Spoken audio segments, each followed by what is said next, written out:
Mastering phrasal verbs. Regional variations in English-speaking countries. Hello, language learners. Today, we're going to dive into the fascinating world of phrasal verbs and their regional variations.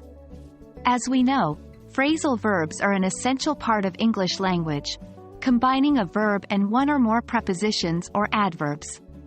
They often take on entirely different meanings, which can be a real challenge for English learners. But did you know that the usage of these phrasal verbs can vary based on the region? Let's explore this further. The beauty of English language is that it's a living, evolving entity that changes based on geography, culture, and time. Regional variations refer to differences in language use depending on the area or country. This can include vocabulary, grammar, and pronunciation. In the context of phrasal verbs, this means that the way these verb combinations are used and understood can change from one region to another.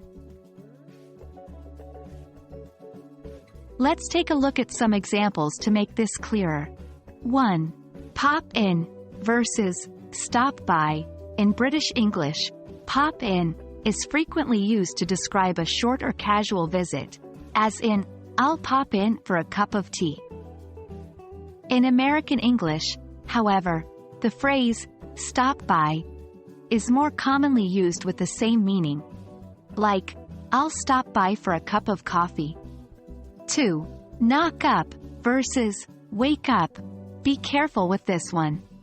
In British English, knock up can mean to wake someone up, especially by knocking at their door. However, in American English, knock up is a colloquial term for getting someone pregnant. In the US, to convey the meaning of waking someone, you would use wake up instead. Remember, it's always crucial to be aware of the regional context when using phrasal verbs.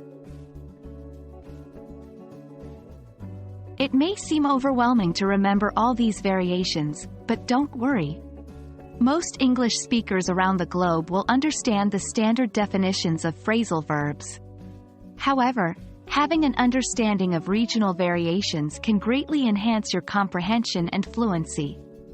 Context is key. Here are some tips. 1. Listen to native speakers.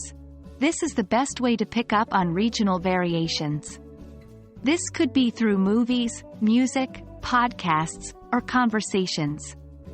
2. Ask for clarification. If you're unsure about a phrase, don't hesitate to ask the speaker to explain. 3. Practice makes perfect. The more you use and encounter phrasal verbs in different contexts, the easier it will become to understand their nuances. That's it for today's lesson on regional variations in phrasal verbs. We hope this has shed some light on the interesting ways in which English varies across different regions. Remember, it's not about memorizing every single variation, but rather understanding the concept of regional variations. As you continue to engage with English, you'll naturally begin to notice these differences. Keep practicing, stay curious, and happy language learning.